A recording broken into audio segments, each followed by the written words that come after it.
Regent Street is one of the busiest shopping streets in London, and it's home to some of the most iconic and exclusive brands in the world. Christmas season here means big business. And this year, Regent Street has adopted one of the hottest retail trends of 2014, beacons. In fact, this 1 mile long strip has one of the largest installations in the world, with over 100 of the store entrances beaming exclusive deals to passers-by. To get them, shoppers need to download an app and switch their Bluetooth on.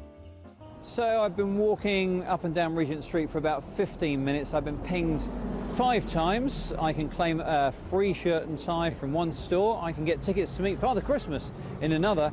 And there's something called a monster choupette in a very posh store that, quite frankly, I can never afford.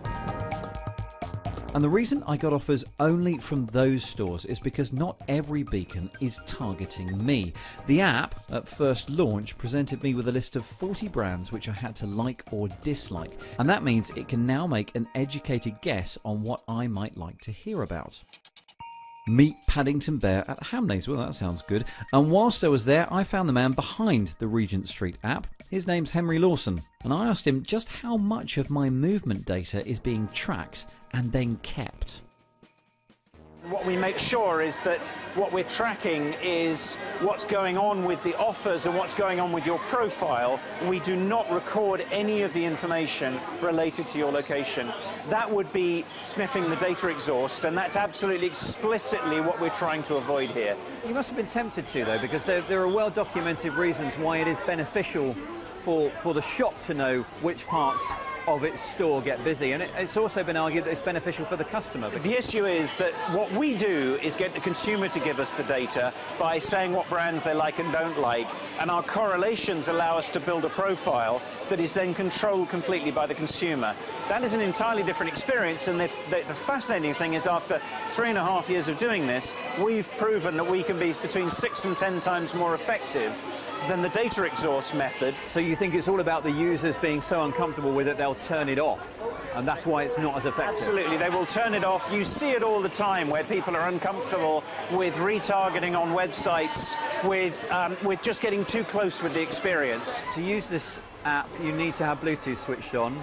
In my mind, Bluetooth is a battery drainer which I switch off most of the time. Is that going to be a problem? Well, the good news is that cell phones are getting better and better and better with their battery life. The other thing is that people are using more and more devices connected to their phones, which means that their Bluetooth is more likely to be on.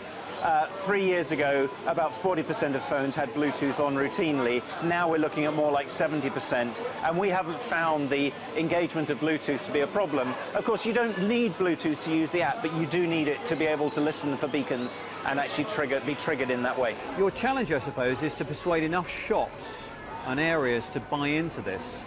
Otherwise, it's only going to work in Regent Street and a couple of other streets around. How are you going to achieve that? It's so much better for a consumer to download one app for the shopping environment they're walking into than downloading apps for each individual retailer. What we're finding, though, is that the large-scale retailers, the big chains, are also installing beacon technology and are interested in using the same technology. So suddenly you end up with every supermarket of a given chain or every drugstore of a given chain using that technology. There's more than 1 million apps in the App Store, so the goal of having one app might be a bit too much of a stretch.